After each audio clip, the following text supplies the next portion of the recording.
I thought I'd document the making of a bamboo-backed yew bow. Give you all something to watch while you're sat at home with your coronavirus and your Easter eggs and your beer.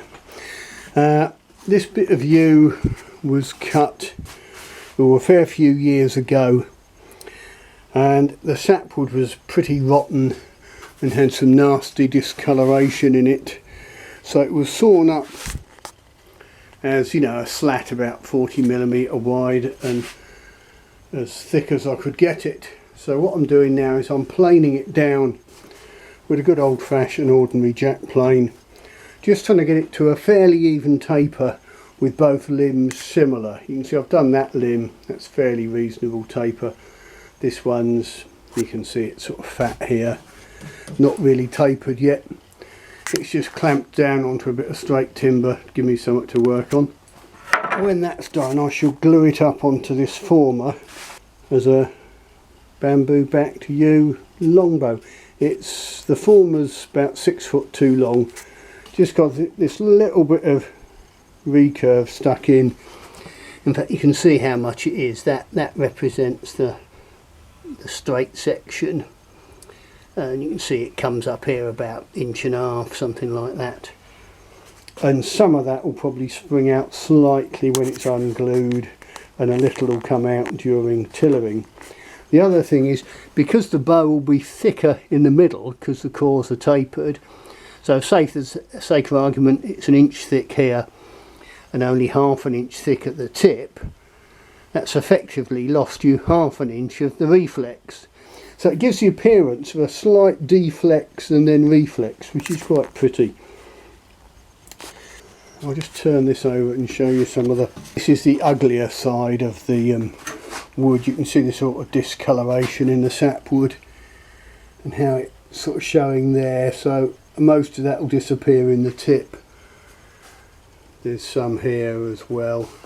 It's not the best bit of yew in the world, but it's like I always say when people say what's the best wood to make a bow from, it's the bit you've actually got.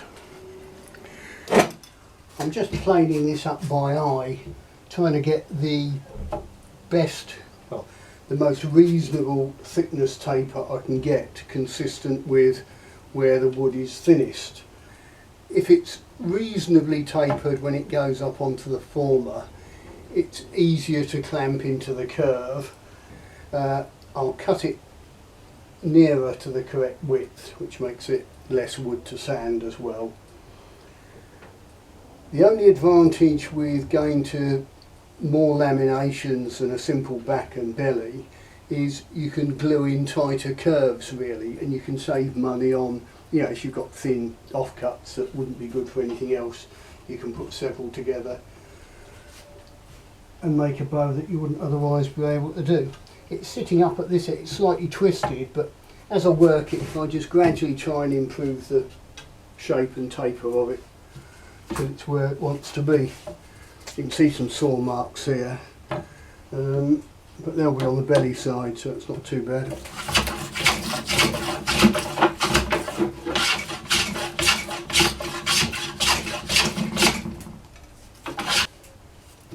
Very thick here.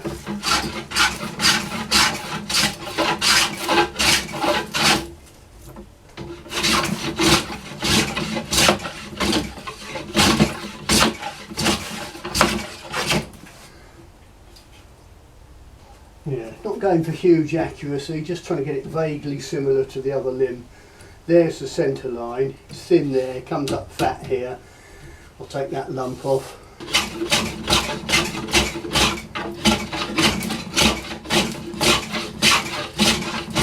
You're just a lot better off roughing out with edged tools, you know, draw knife, spoke shave. Try and do it all on a belt sander, you'll just wear out belts and never get anywhere. You might wonder why I hold the plane at an angle. It just gives you a more slicing cut. It's less likely to dig in and tear. I don't always do that. It's just convenient here as it's hard to get a good clean run standing here. I'll sort of bang the elbow on that. Once I've done this, the face that's going to get glued will get run on the belt sander to make it clean for a nice glue up. Not very happy about this twist, so I may take a bit off this edge underneath. We'll see.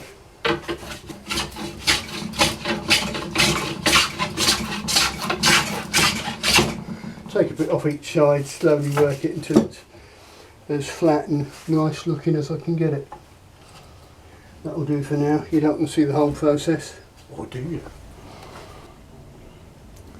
Now, I've just flipped this over now, and this is the scruffy side. It's tearing there a bit.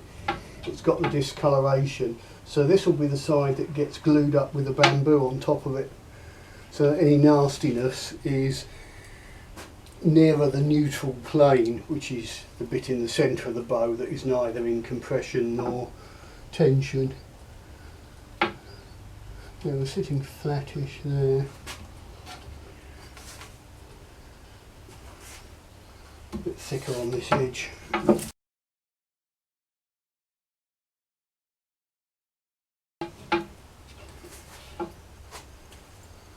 Maybe another stroke or two there. I've got saw marks here and plain marks there, so this is obviously low. I need to just even that off a tad.